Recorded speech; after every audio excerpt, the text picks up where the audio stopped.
Praise the Lord. आप सबको जय मसीह की। मैं परमेश्वर का धन्यवाद देता हूं आज की सुबह दिखाने के लिए। एक और दिन परमेश्वर ने हम सबके जीवन में जोड़ दिया। हम परमेश्वर को कोटि कोटि धन्यवाद दें। एक नया संदेश लेकर मैं पास्टर राज मैसी आपके सम्मुख उपस्थित हूं। और आज का संदेश जो है वो प्रभु यीशु मसीह की कलवरी क्रूस पर जो 7 वाणियां हैं उसमें से एक वचन आज मैं बताने जा रहा हूं आपको, और वो है चौथी वाणी कि हे मेरे परमेश्वर तूने मुझे क्यों छोड़ दिया। प्रभु यीशु मसीह ने कहा एली एली लमा शबक्तनी, यानी कि हे मेरे परमेश्वर तूने मुझे क्यों छोड़ दिया। आज इस विषय पर हम बातचीत करेंगे, क्योंकि मैं 3 वचन आपको पहले बता चुका हूं। पहला वचन था कि हे पिता इन्हें क्षमा कर, क्योंकि ये नहीं जानते कि क्या कर रहे हैं। ये प्रभु यीशु मसीह की प्रार्थना थी। फिर दूसरा वचन था प्रभु यीशु मसीह ने डाकू से कहा कि आज ही तू मेरे साथ स्वर्गलोक में होगा। ये प्रभु यीशु मसीह का वायदा था। और तीसरा वचन था कि हे नारी देख ये तेरा पुत्र है। ये प्रभु यीशु मसीह की चिंता थी। और आज जो वचन है वो है एली एली लमा शबक्तनी, यानी कि हे मेरे परमेश्वर तूने मुझे क्यों छोड़ दिया। ये प्रभु यीशु मसीह की पीड़ा है, दर्द है, ये वो वेदना है जो प्रभु यीशु मसीह ने कलवरी क्रूस के ऊपर सही। प्रभु यीशु मसीह क्रूस पर जब लटके हुए थे तो वो प्रभु यीशु मसीह नहीं थे, हमारे पाप थे। वो प्रभु यीशु मसीह नहीं थे, एक हड्डियों का ढांचा था जो कलवरी क्रूस के ऊपर लटका हुआ था। उनको छलनी कर दिया गया था कोड़े मार मार कर। 39 कोड़े मारे प्रभु यीशु मसीह को। और वो कोड़े भी ऐसे खतरनाक थे कि जब वो लगते थे तो क्या होता था, वो मांस को खींचकर बाहर लेकर आते थे। ऐसे कोड़े प्रभु यीशु मसीह को मारे गए। और अगर हमारे उंगली में या कहीं पर भी जरा सी भी चोट लग जाए और कहीं पर भी टच हो जाए तो हम उसे इस तरह से परेशान हो जाते हैं, दर्द से तड़प जाते हैं हम। यीशु मसीह की पीठ को छलनी किया गया था। और जब यीशु मसीह को क्रूस पर लटकाया गया और जब उनकी पीठ उस लकड़ी से टच होती होगी तो कितना पेन होता होगा, कितना दर्द होता होगा। कैसा मारा था प्रभु यीशु मसीह को उन लोगों ने। हम जब भजन संहिता पढ़ते हैं 129 अध्याय और उसका 3 पद जब हम पढ़ते हैं तो देखिए वहां पर क्या लिखा है। भजन संहिता 129 अध्याय और उसका 3 पद, सॉन्ग चैप्टर 129 वर्स 3।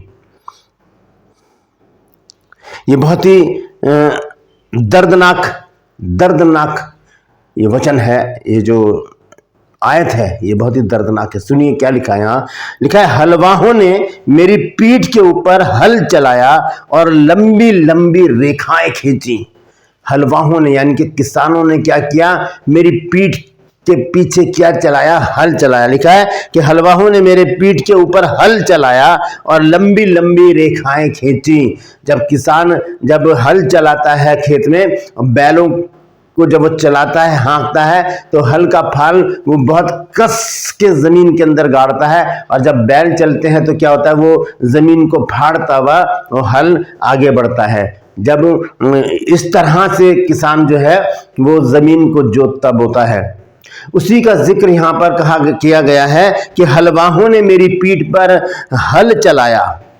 यीशु मसीह की पीठ पर जो कोड़े मारे गए वो बिल्कुल वैसे ही थे जैसे हल चलाया जाता है। बेदर्दी से जमीन को खोदा जाता है ताकि उसमें बीज बोया जा सके। और लिखा है लंबी लंबी रेखाएं खींची। यीशु मसीह को इतनी बुरी तरह से मारा गया, कूटा गया और प्रभु यीशु मसीह को क्रूस पर चढ़ा दिया गया। जब यीशु मसीह क्रूस पर लटके हुए थे, नंगा बदन था, लहूलुहान यीशु मसीह थे और बह रहा था उनका खून, और सिर्फ अंगोछा पहना था उन्होंने और वो तड़प रहे थे क्रूस के ऊपर। जब हम देखते हैं यीशु मसीह लहूलुहान है और उनके चेहरा भी बिगड़ा हुआ है, सर के ऊपर कांटों का ताज है, इतने लंबे लंबे कांटे थे उसमें ताज में। और जब उनके सर में रखा गया होगा तो कांटे अंदर घुसे होंगे, कितना पेन हुआ होगा। हमें अगर सुई भी चुभ जाए जरा सी तो कितना पेन होता है हमें। तो वो तो लंबे लंबे कांटे थे, लंबी लंबी कीलें थी जो प्रभु यीशु मसीह के हाथ और पैरों में ठोकी गई।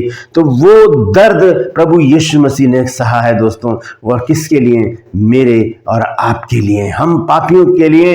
एक निष्पाप जो है मेमना वो क्रूस पर चढ़ गया, यीशु मसीह का लहू बहता चला गया। आपको पता है प्रभु यीशु मसीह का कितना लहू बहा है। आइए देखेंगे जकरिया नबी की पुस्तक उसका 13 अध्याय और उसका पहला पद पढ़ेंगे। यहाँ पर क्या लिखा है। यहाँ लिखा है उसी समय दाऊद के घराने और यरूशलेम के निवासियों के लिए पाप और मलिनता धोने के निमित्त एक बहता हुआ सोता होगा। एक बहता हुआ सोता, पानी का जो सोता होता है एक नहर के समान बहता है। इसी तरह से प्रभु यीशु मसीह का जो लहू है वो कलवरी क्रूस से सोते के समान बहा, सोते के समान। लिखा है उसी समय दाऊद के घराने और यरूशलेम के निवासियों के लिए पाप और मलिनता यानी कि मैल धोने के लिए, हमारे पापों को धोने के लिए, हमारी मलिनता को धोने के लिए, हमारे गुनाहों को खत्म करने के लिए प्रभु यीशु मसीह ने अपना एक एक बूंद खून दे दिया। कैसे बहा है? सोते के समान प्रभु यीशु मसीह का लहू वहां पर बहा है। तो ऐसी परिस्थिति में यीशु मसीह क्रूस पर लटके हैं और देख रहे हैं चारों तरफ अंधेरा हो चुका है, तड़प रहे हैं क्रूस पर लटके हुए, और लोग उनका ठट्ठा उड़ा रहे हैं, गालियां दे रहे हैं और थप्पड़ मार रहे हैं, बोल रहे हैं कि अगर तू ये परमेश्वर का पुत्र है तो बता दे तेरे को किसने मारा है। इस तरह से उन्हें टॉर्चर किया गया, परेशान किया गया।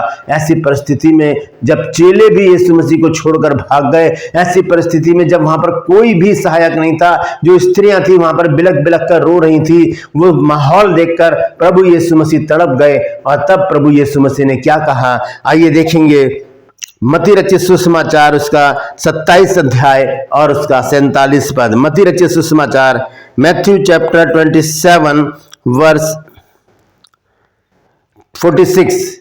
मत्ती रचित सुसमाचार 27 अध्याय और उसका 46 पद। यहां लिखा है, तीसरे पहर के निकट यीशु ने बड़े शब्द से पुकार कर कहा, एली एली लमा शबक्तनी, यानी कि हे मेरे परमेश्वर तूने मुझे क्यों छोड़ दिया।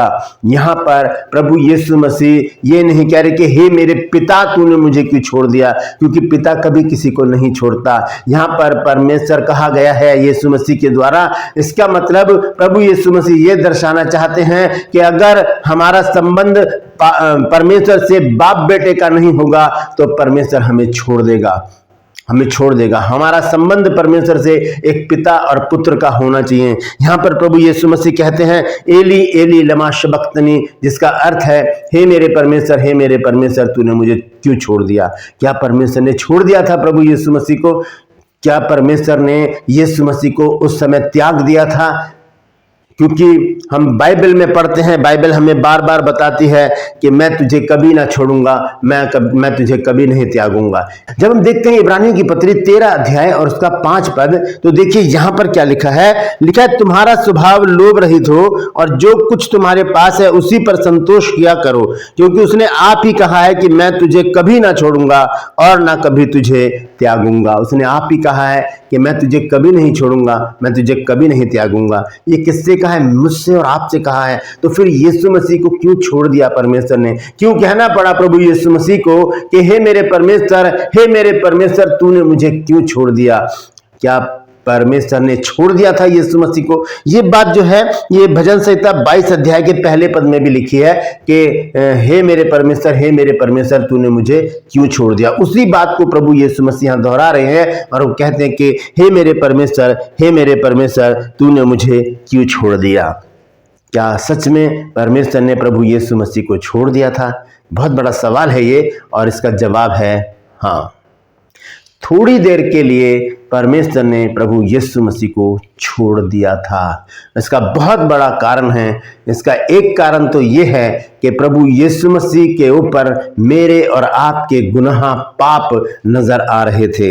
इसीलिए परमेश्वर ने क्षण भर के लिए अपना मुंह प्रभु यीशु मसीह से फेर लिया था। क्योंकि जब हम हबक्कूक की पुस्तक पढ़ते हैं उसका 1 अध्याय और उसका 13 पद, तो देखिए वहां पर क्या लिखा है।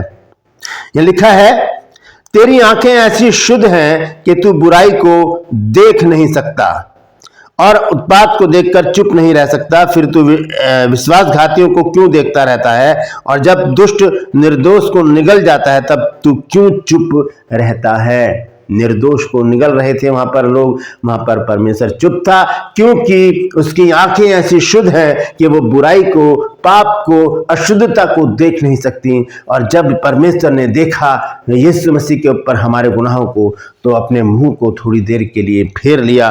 और हम जब देखते हैं यशायाह नबी की पुस्तक उसका 53 अध्याय और उसका 6 पद, यशायाह चैप्टर 53 वर्स 6, यहां लिखा है हम तो सब के सब भटक गए थे, भेड़ों की नाई भटक गए थे। हम सब के सब भेड़ों की नाई भटक गए थे, हम में से हर एक ने अपना अपना मार्ग लिया, और यहोवा ने हम सबों के अधर्म का बोझ उसी पर लाद दिया। हमारे अधर्म का बोझ लेकर यीशु मसीह क्रूस पर चढ़ गए। एक गाना हम गाते हैं ना, बोझ सबके गुनाह के उठाकर वो लिए जा रहा है। तो वो हमारे गुनाहों को लेकर क्रूस पर चढ़ गया, और जब हमारे गुनाह यीशु मसीह के ऊपर नजर आए, तब क्षण भर के लिए परमेश्वर ने प्रभु यीशु मसीह को छोड़ दिया।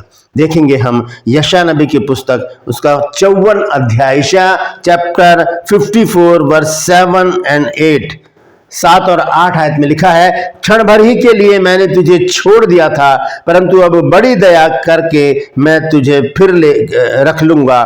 क्रोध के झकोरे में आकर मैंने पल भर के लिए तुझसे मुंह छिपाया था, परंतु अब अनंत करुणा से मैं तुझ पर दया करूंगा। तेरे छुड़ाने वाले यहोवा का यही वचन है। क्षण भर के लिए परमेश्वर ने प्रभु यीशु मसीह को छोड़ दिया। इसलिए यीशु मसीह ने कहा, हे मेरे परमेश्वर, हे मेरे परमेश्वर, तूने मुझे क्यों छोड़ दिया। छोड़ना पड़ा यीशु मसीह को, क्योंकि यीशु मसीह की मृत्यु जरूरी थी। उसके मरने से ही मुझे और आपको जीवन मिला। उसके कोड़े खाने से मैं और आप चंगे हो गए। दोस्तों, अगर आप बीमार हैं तो हर समय कहते रहिए, प्रभु तेरे कोड़े खाने से मैं चंगा हुआ। क्योंकि ये बात मैंने सीखी है, जब मैं बीमार था, मैं हॉस्पिटल में था, तब मैं यही कहता रहा कि हे प्रभु तेरे कोड़े खाने से मैं चंगा हो गया। क्या नहीं सहा यीशु मसीह ने मेरे और आपके लिए। तो आज हम प्रभु यीशु मसीह के लिए क्या कर सकते हैं? हम अपना जीवन प्रभु यीशु मसीह को दें, और बहुत से लोगों को यीशु मसीह के पास लाएं, और उन्हें भी बताएं कि यीशु मसीह आज भी जीवित है। वो यीशु जो क्रूस पर लटक गया, और उसने कहा, अपनी पीड़ा को दर्शाया वहां पर, और कहा, एली एली लमा शबक्तनी, यानी कि हे मेरे परमेश्वर, हे मेरे परमेश्वर, तूने मुझे क्यों छोड़ दिया। क्या प्रभु परमेश्वर बचा नहीं सकते थे? हाँ, बचा सकते थे। आइए देखेंगे इब्रानियों की पत्री 5 अध्याय और उसका 7 पद। हिब्रू चैप्टर 5 वर्स 7, यहाँ पर लिखा है, उसने अपनी देह में रहने के दिनों में ऊंचे शब्द से पुकार पुकार कर और आंसू बहा बहा कर उससे जो उसे मृत्यु से बचा सकता था प्रार्थनाएं और विनती की, और भक्ति के कारण उसकी सुनी गई। प्रार्थनाएं और विनती की कि हे मेरे परमेश्वर, हे मेरे परमेश्वर, तूने मुझे क्यों छोड़ दिया। लेकिन यीशु मसीह का मरना जरूरी था, क्योंकि क्रूसिफाइड होने से पहले ही यीशु मसीह चेलों को बता चुके थे कि मुझे मरना जरूरी है। Praise the Lord. ये बहुत ही संवेदनशील बातें हैं दोस्तों। जब प्रभु यीशु मसीह क्रूस पर लटकाए गए, यीशु मसीह क्रूस पर लटक गए, मर गए मेरे और आपके लिए। अब हमारा काम है कि हम प्रभु यीशु मसीह की मृत्यु को व्यर्थ ना जाने दें। हम उसकी वेदना को, उसकी पीड़ा को, जो यीशु मसीह ने कलवरी क्रूस के ऊपर सही थी, हम उसे व्यर्थ ना जाने दें। अगर परमेश्वर यहाँ पर यीशु मसीह को नहीं छोड़ते तो ये आयत हमें नहीं मिलती जो यूहन्ना 3:16 में हम बार बार पढ़ते हैं। लिखा है, परमेश्वर ने जगत से ऐसा प्रेम रखा कि उसने अपना इकलौता पुत्र दे दिया, ताकि जो कोई उसके ऊपर विश्वास करे वो नाश ना हो परंतु अनंत जीवन पाए। हालेलुया। यही वो वचन है जो हमें बताता है कि हाँ, परमेश्वर ने यीशु मसीह को छोड़ दिया था ताकि ये वचन पूरा हो जाए कि उसने अपना इकलौता पुत्र हमें दे दिया है ताकि हम अनंत जीवन पाए। Praise the Lord. परमेश्वर इन वचनों के द्वारा हम सबको आशीष दें। यदि आज आपने कुछ नया सीखा है तो कमेंट्स में जरूर लिखिए और इस वचन को शेयर कीजिए ताकि और भी लोग इन बातों को जान सकें। क्रूपस में आपका सवाल है कि अभिलाषा किसे जन्म देती है? अभिलाषा किसे जन्म देती है? जानते हैं तो कमेंट्स में लिख दीजिए, नहीं तो डिस्क्रिप्शन में आपको इस सवाल का जवाब मिल जाएगा। ये मेरा नंबर है। अगर आप चाहते हैं हमारे बाइबल कॉलेज की बुक परचेस करना तो इस नंबर पर मुझे व्हाट्सएप मैसेज कीजिए और लिखिए कि मुझे आपकी पुस्तकें चाहिए। उसी समय आपको पूरी जानकारी दी जाएगी। मैं गुजारिश करता हूं कि मेरे इन चैनल को सब्सक्राइब करें, बेल आइकन को दबाएं ताकि नोटिफिकेशन आपके पास पहुंचे। नया वीडियो, नई जानकारी बिना व्यवधान, बिना रुकावट आपके पास पहुंच जाए। मेरी वीडियोस को लाइक कीजिए और शेयर कीजिए और कमेंट्स बॉक्स में आकर मुझसे जरूर बातचीत कीजिए। Praise the Lord. आज के लिए बस इतना ही, फिर मिलूंगा एक नए संदेश के साथ, एक नया वीडियो लेकर। तब तक के लिए मुझे इजाजत दीजिए, लेकिन अपना और अपनों का ख्याल रखिए और याद रखिए प्रभु यीशु मसीह की कुर्बानी, जिसने क्रूस पर अपनी जान दे दी मेरे और आपके लिए। Praise the Lord. परमेश्वर आप सबको आशीष दे।